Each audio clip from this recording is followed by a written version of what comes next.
Fala, galera, tudo bem com vocês? O prof espera que estejam todos bem, né? E que essa quarentena termine logo, né? O ano está acabando, a gente tem de tentar focar o máximo para aprender o máximo que der, né? Para que o ano que vem a gente consiga iniciar aí um ensino médio maravilhoso, né? O prof conta, né, com todos vocês para o ensino médio. A gente espera de coração lá no CCM que vocês continuem conosco, né, aprendendo e crescendo, né, na família CCIM ali, certo? Meus queridos, então a gente precisa focar. Para isso, pegue sua apostila. Galera, não adianta ficar só com o celular na mão, tá? Tem que pegar a apostila, sentar, né, respirar fundo, prestar atenção no que o Diggs vai explicar aqui e anotar aí a resposta, tá bom? Para que você tenha um lugar para estudar depois, certo? Meus queridos, a gente vai fazer a página 51 até 54, tá? Então, pega aí a página 51 da apostila 4, só lembrando que o prof faz deste modo aqui, porque algumas pessoas ainda estão sem material, então, para que todo mundo tenha a mesma possibilidade de ver os exercícios e anotar, quem não tem apostila ainda anota aí no caderno as respostas, o prof faz dessa maneira aqui, tá bom? Galera, não se preocupem com as páginas que a gente pulou ali de interpretação de texto, tá? Que o prof costuma fazer essa nas aulas ao vivo, ok? Então, as gravadas aqui são as de gramática, né? Que realmente vocês precisam estar atentos aí a todos, como alguns não entram nas aulas ao vivo, não sei porquê, né? Deveria entrar todo mundo, mas a gente usa os ao vivo para interpretação. Tudo certo? Então, vamos lá, galera. Plural dos substantivos compostos. A gente aprendeu as derivações e as composições, certo? E a gente aprendeu que as palavras compostas, né, formadas por justaposição ou por aglutinação, são aquelas palavras que têm mais de dois ou mais radicais, certo? Então, uma palavra composta, um substantivo composto, é aquele que é formado por dois ou mais radicais. O que é isso, Digão? Você pega mais de uma palavra e junta para formar uma nova, certo? E assim a gente vai tendo aí essas palavras compostas por mais de uma, ok? Então, isso, radical é aquela partinha da palavra que tem sentido, né? Então, você pega duas partinhas que têm sentido, ou seja, duas palavras, basicamente, para formar uma nova, ok? São aquelas que geralmente tem um hífen no meio, né? Que você já enxerga e já sabe que é uma palavra composta. Ok? Hoje nós vamos trabalhar o plural dos substantivos compostos, né? A gente sabe que substantivo é a classe gramatical que dá nome às coisas, certo? E algumas coisas têm o nome composto ali por mais de uma palavra, certo? Página 51, então, pegou a apostila? Bora lá. Galera, então vamos ler como está na sua apostila aí, olha lá. Você já ouviu falar no Instituto Inhotim? Lá é possível descobrir obras de arte e jardins incríveis, tanto quanto aquele da relva fantástica apreciado pela garotinha da crônica. O Instituto fica pertinho da capital mineira, Belo Horizonte. Veja a seguir o anúncio que convida a todos a conhecer Inhotim. Então, olha lá. Terças-feiras gratuitas. Gratuitas. Fala aí. Repete aí na frente do computador do celular. Gratuitas. Gratuitas. Não gratuitas, tá? Como as pessoas costumam falar. Gratuitas. Beleza. Galera, exceto feriados. Ou mais uma forma de dizer bem-vindo a Inhotim. Ok? Então, nós já vimos aí que tem a palavra terças-feiras, né? Então, olha a primeira questão. A palavra terça-feira apresenta dois radicais. Como se classifica esse tipo de substantivo? É um substantivo composto, né? Então, a gente tem a palavra terça, que significa terceira, né? E a palavra feira, né? Que são várias coisas possíveis de feira, mas aí vai indicar o dia, né? Galera, trata-se de um substantivo composto, porque ele tem dois radicais, duas coisas que têm sentido, duas palavras, formando uma nova palavra, certo? Beleza. Veja, terça-feira e o plural, terças-feiras. Agora preencha o quadro para apresentar a classe gramatical de cada uma das palavras formadoras do substantivo composto e informe se elas são variáveis ou invariáveis. Então, vamos lá. Vamos ver. Nós estamos no exercício 2. A palavra terça, ela é um numeral.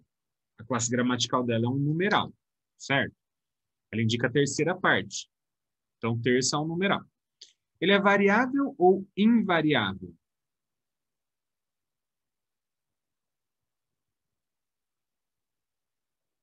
Diga, eu não sei. É variável, né, gente? Galera, as únicas classes invariáveis são advérbios, preposições, que não vai para o plural. Invariável é aquela que não varia, não vai para o plural, não vai para o feminino, tá?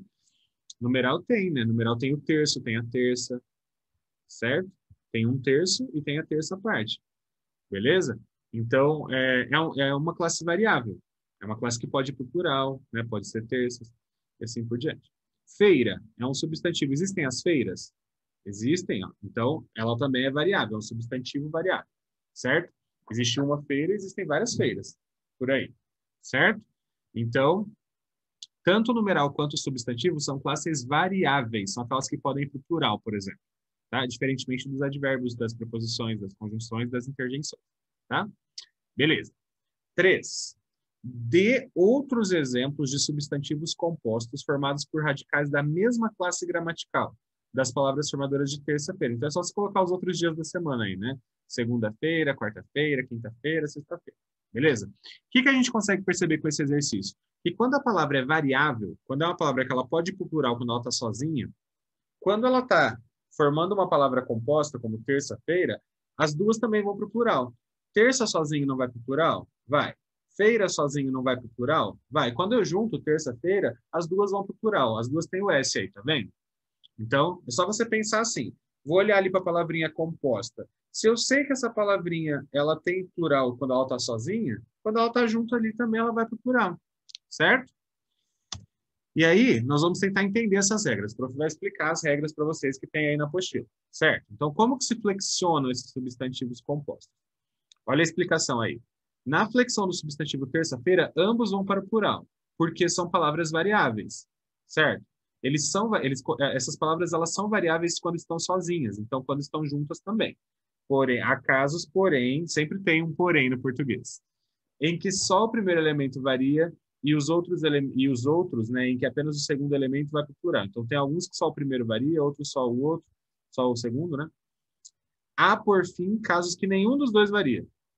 Veja seguir algumas regras, né, básicas de formação do plural de substantivos compostos. Então, a primeira regrinha aí. Substantivos compostos sem hífen. Então, como que a gente faz o plural do substantivo composto quando ele não tem hífen? Formam o plural normalmente como se fossem substantivos simples, né? Como se fosse uma palavra com radical só. Ou seja, nessa formação vai apenas o segundo elemento para o plural. Então, o que acontece? Quando você tem esses substantivos, tipo pontapé, quando você junta, não tem hífen. Passatempo também não tem hífen, girassol também não tem hífen, planalto também não tem hífen. Então, mesmo que eles sejam formados por mais de um radical, sejam palavras compostas por mais de uma, ponta e pé, passa e tempo, gira e sol, plano e alto, que a gente junta vira planalto. Mesmo ele sendo formado por duas, quando você junta, parece que vira uma só, porque não tem hífen. Nesse caso, você faz o plural só do final, né? Só da última palavra. Então, só de pés, só de tempo, só de sol, só de alto, certo? Então, fica pontapés, passatempos. Você não vai falar passas-tempos, né? Pontas-pés, giras-sóis. Planos altos. Você não vai fazer isso. Você vai colocar o plural só no último, porque ele está junto, é como se fosse uma palavra só. É uma palavra só, né? Mas é como se ela fosse feita de uma só, mesmo sendo feita de duas. Ok? Então, quando não tem hífen, é só colocar o S lá no final, ou no caso de sol, por exemplo, tem que mudar o finalzinho ali, né? Quando tem L, aí fica is, certo? Mas é só fazer o plural da última, ok? Quando não tem hífen. Agora, quando tem hífen, aí são algumas regrinhas possíveis. Aí que mora o problema. Quando são palavras que têm hífen. Beleza? Então, vamos lá para essas aí, para o 2, né? Essas palavras que têm hífen. E aí temos algumas regrinhas. A primeira delas. Os dois elementos são variáveis. Substantivo mais substantivo, dá nome às coisas. Adjetivo mais substantivo, numeral mais substantivo, etc. Se os dois elementos forem variáveis, o que é isso, Digão? Quando eles estão sozinhos, eles vão para o plural. Tá? Você tem de pensar assim, ó, tem uma palavrinha ali com hífen no meio. Essa daqui, quando está sozinha, tem plural? Eu posso colocar ela no plural se eu quiser? Essa daqui, que está depois do hífen, tem plural se eu quiser? Quando ela está sozinha, eu posso colocar no plural? Posso colocar um S no final delas? Se isso for possível, você vai perceber que as duas são variáveis, certo? Ok. Então, as duas vão para o plural quando estão juntas. Olha o exemplo aí. Couve-flor. Fica couves-flores. Por que as duas vão para o plural? Porque couve tem plural, couves. Flor também tem plural, flores. Quando elas estão sozinhas, elas têm plural. Quando elas estão juntas para formar uma nova palavra também, tá? Guarda florestal. Existem os guardas? Existem. Existem os florestais, né? Guardas florestais? Sim. Então, se essas duas palavras sozinhas podem ir para o plural, quando elas estão juntas, formando uma nova palavra também. As duas vão para o plural, guardas florestais. A quarta-feira, quarta vai para o plural? Vai, existem as quartas. Feira vai para o plural? Sim, existem as feiras. Quando elas estão juntas, ambas vão para o plural. Entendi, Digão. É só ver se a palavra, quando ela está junta por hífen assim, é só ver se sozinhas as duas partes teriam plural. Ah, Digão, e se só uma delas tiver plural? Quer dizer que quando você juntar para fazer a palavra composta, só que teria plural sozinha vai ter plural ali também. Não é tão complicado, não é mesmo. Olha lá. O primeiro elemento é um verbo ou palavra invariável. Preposição, advérbio. O segundo elemento é um substantivo ou um adjetivo, ou seja, variável. Aí só esse que é variável vai para o plural. Tá? Então, olha o exemplo aí. Para-sol. Para vem do verbo parar. Verbo tem como colocar S ali no plural? Paras? Não. Né? O verbo não vai para esse plural com S. Mas sol tem plural. Existem os sóis. Então, só os sóis vai para o plural quando eu junto ele com para. Fica para sóis. Abaixo assinado. Abaixo, existe abaixos? Abaixos. Não, existe só abaixo. Ele é uma palavra invariável, não tem com S. Quando eu junto ele com assinados, assinados tem plural. Né? Quando está sozinho, existem os documentos assinados. Tem como ir para o plural.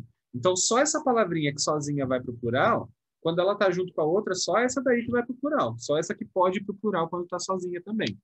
Tá? Contra-ataque é a mesma coisa. Né? Só o ataque que vai para o plural, porque só essa palavra tem plural sozinha. Eu não posso falar assim, do contras. Eles são do contras. Eles são do contra. Só tem no singular. Né? Alto-falante. Ah, Digão, mas altos tem. Só que altos só tem plural quando é adjetivo. Quando é advérbio, não. Tá? Sempre também não. Existe sempre. Não existe sempre. Então, quando está sempre vivo ali, só tem as sempre vivas. Tá? Só o vivas que vai para o plural. Ok? Que é um adjetivo daí. Beleza, gente? Então, quando o segundo elemento vai para o plural, é porque sozinho ele também tem plural. O primeiro elemento ali não foi para o plural, porque essas palavras, quando estão sozinhas, elas também não têm plural, elas não são variáveis. Ok? Os elementos formam um substantivo composto, são ligados por preposição, só o primeiro que vai para o plural. Então, quando tiver essas palavras que têm uma preposição ali no meio, geralmente é o de, né? Vocês estão vendo que todas elas têm uma preposição no meio que é o de. Lembra das preposições? Ad com, para em? Ad com, para em são as principais preposições. Neste caso aí, aqui, todas elas têm o de. Então, olha lá. Água de colônia. Aí só o primeiro vai para o plural. Águas de colônia. Pão de ló. Só o primeiro vai para o plural. Pães de ló. Pimenta do reino. Só o primeiro vai para o plural. Pimentas do reino. Olho de cabra. Só o primeiro vai para o plural. Olhos de cabra. Digão, eu posso pensar assim, ó.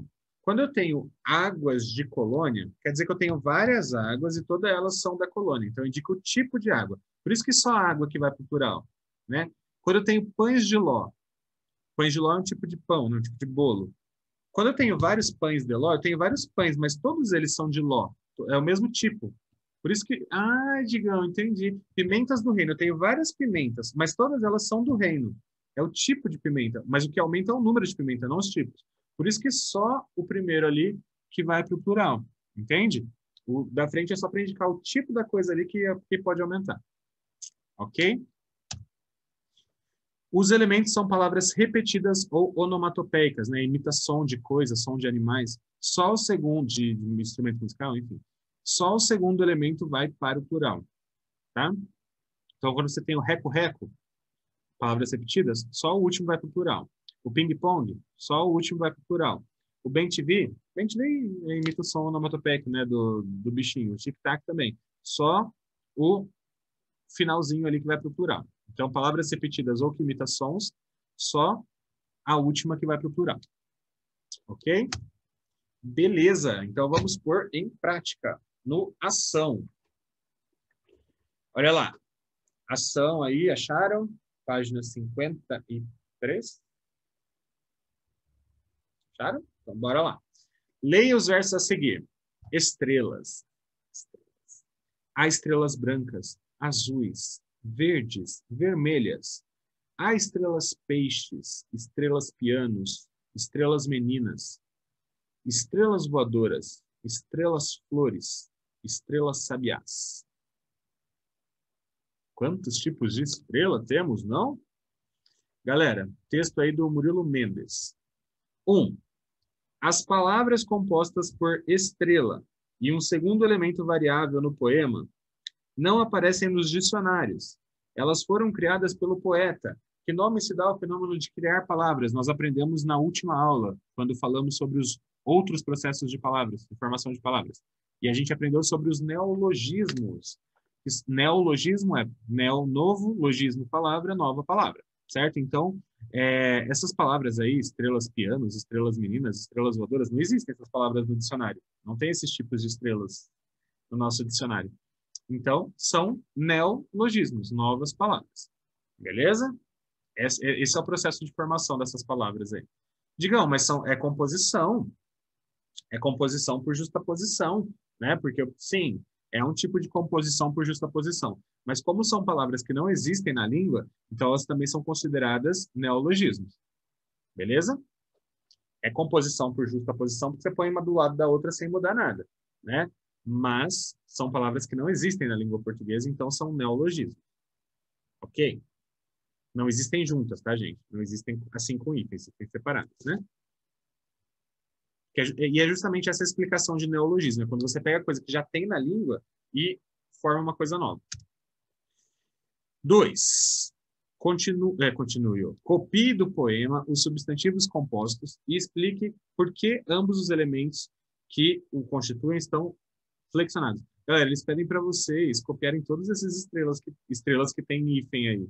Então, estrela peixe, estrela piano, estrelas meninas. Não precisa copiar tudo, não. Tá bom? Agora, fala para mim por que todos eles estão no plural. Tanto estrelas quanto pianos, tanto estrela quanto as meninas, tanto estrela quanto as voadoras, porque são palavras variáveis, certo? São substantivos ou são adjetivos, certo? Por exemplo, estrela peixe. Tanto estrela quanto peixe são substantivos. Então, os dois vão para o plural quando estão sozinhos. Quando estão juntos numa palavra composta, também os dois vão para o plural, certo? Porque são dois substantivos, dois nomes de coisas. Quando eu falo estrelas voadoras, voadoras é adjetivo, é uma qualidade, né? Então, quando estão sozinhas, essas palavras que são substantivos vão para o plural. As palavras que são adjetivos também vão para o plural. Então, quando eu junto um substantivo com adjetivo, e eu quero colocar isso no plural, essa palavra composta nova no plural, os dois elementos vão para o plural, porque sozinhos os dois elementos têm plural. Então, são palavras variáveis que formam essa palavra nova aí. Certo? Terceiro exercício, então, galera, olha lá.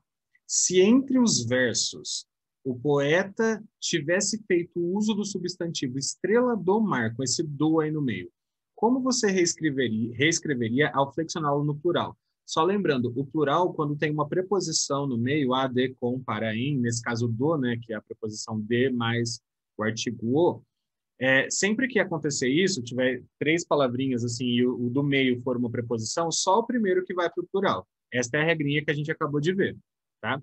Então, como ficaria o plural de estrela do mar? Ficaria estrelas do mar, né? Só estrelas vai para o plural, né? Como os elementos que são unidos por preposição, só o primeiro termo varia, tá? Então, a resposta para você colocar aí é estrelas do mar, porque os elementos são unidos por preposição. Aí só o primeiro elemento que varia, só o primeiro elemento que vai para o plural, tá? É como o prof disse para vocês, do mar é o tipo de estrela. O que aumenta é o número de estrelas. De que tipo? Do mar. Tá? Então, é só as estrelas que muda, que varia o número. Por isso que só o primeiro que vai para o plural. Entendido? Beleza? Então, continuando aí. Exercício 4. Olha lá. De que modo os substantivos compostos criados pelo poeta cooperam na construção dos sentidos do poema? De que falam seus versos? Né? De que modo, né, esses substantivos compostos cooperam no sentido, na construção dos sentidos do poema? Então, a resposta é a seguinte, galera. Esses substantivos compostos criados, né, estrelas, peixes, estrelas não sei o que, estrelas não sei o que lá, estrelas não sei o que lá, cooperam com a possibilidade do leitor enxergá-las, né, não apenas de um modo que pareçam todas iguais, mas também com os olhos da imaginação, né? Uma estrela que parece um peixe, uma estrela que parece flores, uma estrela que parece, sei lá, variada das ideias. Fala-se, então, da liberdade de ver, né? Que permite a cada observador olhar para as estrelas de maneira diferente. Então, esse monte de tipo de estrela que ele coloca aí faz a gente pensar, né, na construção de sentido de que é possível enxergar vários tipos de estrelas, de cores diferentes, de tamanhos diferentes, que indicam coisas diferentes, que formando constelações, né, tem imagens diferentes, e isso contribui para entender o poema. Beleza? 5. Assim como as estrelas, as nuvens também são um prato cheio para a nossa imaginação, né? Tem gente que olha, enxerga cada coisa nas nuvens. Com seus formatos variados, elas permitem ver além do óbvio. Tente inventar substantivos compostos para as nuvens que você vê. Nossa. É resposta pessoal, mas vamos supor que você vê uma nuvem com formato de porco. Nuvens, porco. Porco vai para o plural? Então, nuvens, porcos. Você vê... Se for para o plural, né? Nuvem, porco, nuvens, porcos. Se você vê armas nas nuvens, nuvem, arma e nuvens, armas. Você vê panetone. Panetone. Então, você vê lá nuvem, panetone, nuvens, panetones. Tem gente que enxerga algodão doce, né? Algodão doce parece, né? Porque tem aquele formato. Pula. 6. Agora sim, olha lá. Veja agora frases criadas com neologismos nos quais aparecem a palavra nuvem e estrela. A seguir, apresente o significado que podem atribuir a cada um deles. Aquele prédio é um beija-nuvem. O que quer dizer? Que tipo de prédio que é esse? Beija-nuvem. Que beija as nuvens, né? Ou seja, ele é muito alto, ele é tão alto que ele pode encostar e beijar as nuvens se ele quiser. Né? Então é um prédio muito alto. B. Sinto falta das estrelas durante o dia, por isso queria que existisse uma sempre estrela. O que seria uma sempre estrela? Que pudesse ver a qualquer momento, de dia e de noite. Sempre lá. Uma estrela sempre. É aquela que se pode ver de dia e de noite, certo? C. Quando estou com fome, sempre vejo uma nuvem sorvete. É a nuvem que lembra o sorvete, né, gente? Tem um formato de sorvete. Beleza? Anotado aí? E o plural, gente? Como é que ficaria o plural de beija-nuvem, sempre estrela, nuvem sorvete? Ficaria assim, da forma como você vai fazer agora, né? Escreva o plural de cada uma das frases do exercício anterior. Aqueles prédios são beija-nuvens. Por que só nuvens foi para o plural? Porque beija é verbo. Lembra? Só a palavra que quando está sozinha tem plural, quando está composta, não, né? Quando está num substantivo composto tem plural. Então, beija não tem beijas, certo? Por isso que só o segundo elemento vai para o plural, só nuvens. Sentimos faltas das estrelas durante o dia, por isso queríamos que existissem sempre estrelas. Sempre é um advérbio, não vai para o plural. Só estrelas, que é um substantivo, vai para o plural. Tá? Então, você tem de ver se essa palavra teria plural quando ela está sozinha. Quando estamos com fome, sempre vemos nuvens sorvetes. Por que as duas foram para o plural? Porque quando estão, ambas são substantivos. Quando estão sozinhas, ambas, nuvem tem plural, sorvete tem plural. Então, quando elas estão juntas, formando a palavra composta, as duas vão para o plural. Beleza? Certo? Entendido? Então, é isso, meus queridos. Até a próxima aula. Fiquem bem. Tchau, tchau.